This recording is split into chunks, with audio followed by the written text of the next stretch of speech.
name is Brittany Riley, and you're in the kitchen with Britt. We're here at the Kitchens and Home Appliance in Avon, Ohio, and I am going to be making a Big Sky steak salad. So right now I'm finishing up crisping up some bacon, and while that's finishing, cooling, I'm gonna come over here and we're gonna get a rub going for our steak.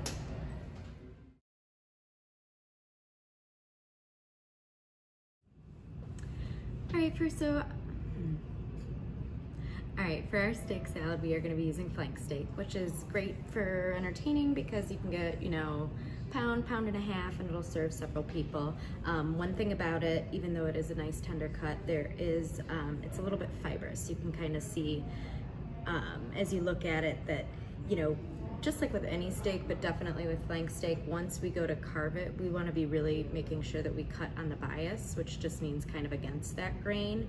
That way the fork feels a little bit better to us. That bite isn't so gritty. So we can kind of eliminate that by slicing it up right. We are going to be using all sorts of goodies from the Gourmet Olive out in Chesterland, Ohio. And they use some Olivelli products as well as some other imported Italian products. For the steak, what we're gonna be using is a nice coffee rub and then some black garlic sea salt. So I have that all measured out here. And what we're gonna do is kind of really just rub it into our flank steak. And while our pan is still pretty hot, we'll crank it up and kind of grill this steak in our cast iron. A couple things about the bacon. Basically, just cut it into 1/4-inch pieces. And when you're cutting bacon, one thing to remember is keep it in the fridge until right before, even throw it in the freezer for 10 minutes, 20 minutes before you cut it.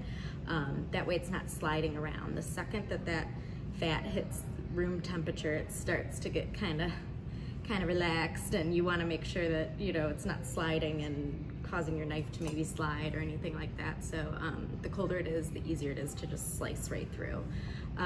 So basically, we have our 1/4-inch pieces that we just kind of crisped up. It takes a little bit of time to render all that fat, and then what we want to do is, once it's nice and crispy, put it on a paper towel lined plate and then get rid of that excess grease. So glass bowl, pour your grease into that, maybe just set it aside until it solidifies.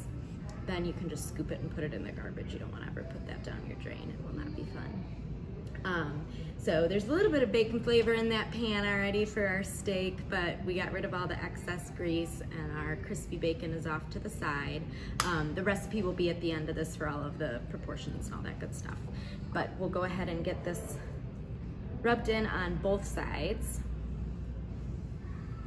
It smells really good. There's some sugar, some coffee, some garlic, lots of different spices, paprika and peppers and things like that in our coffee rub. And then this black garlic salt is really good. I've been putting it on a lot of things lately. Ever since I used it a couple weeks ago, it's been going on my popcorn and on top of lots of different dishes. Black garlic is basically a fermented garlic, so it has some different flavors, and it's nice and fused into the salt. All right, so I'm gonna kind of rub this in, let it sit for a few minutes before putting it in the pan because I don't want to lose any of that flavor. I want it to soak into the meat for a few minutes, let my meat totally get to room temperature, and then we're gonna do, for this thickness, probably about 5 to 7 minutes on each side. I'm going for medium rare, so we will come back to do that.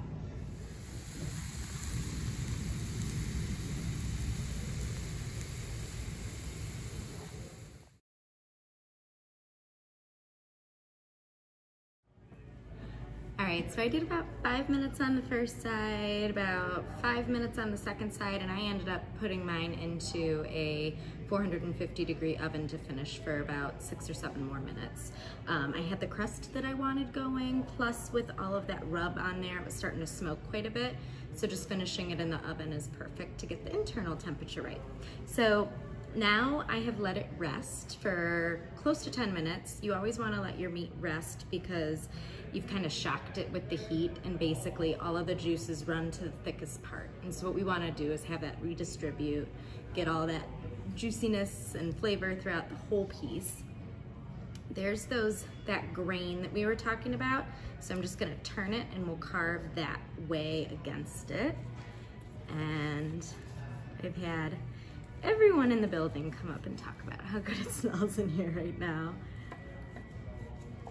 But yeah, we've got a beautiful crust going on, and that looks really nice inside. So basically thin strips, perfect way to serve over a salad. I'm gonna be tossing my cherry tomatoes into the pan to start blistering those and get our dressing going. Okay, so right after I took the steak out of the pan, I kept it hot and tossed in our cherry tomatoes. And now the heat is off, and I'm going to put in a tablespoon of both our caramelized garlic olive oil and our smoked balsamic vinegar. Those are gonna kind of pull up some of those charred steak bits and come together and actually be our dressing on top of the greens. So I'm gonna pour those in, and then we will plate everything up. All right, so I just finished plating. We've got our bed of mixed greens, we have our perfectly sliced steak, and our burst cherry tomatoes on top. I sprinkled that crispy bacon and a little bit of blue cheese on the top, and then kind of just like spooned out some of the liquid that was left in our cast iron pan from when we finished with a little bit of the olive oil and a little bit of balsamic. So we've got all sorts of great flavors on this plate. Anybody that says that they can't have a salad for a meal didn't have this. I hope you enjoy, and definitely check out these great products. The smoked balsamic is amazing. Go to thegourmetolive.com where you can pick up all your goodies, and we'll see you again soon. Thanks.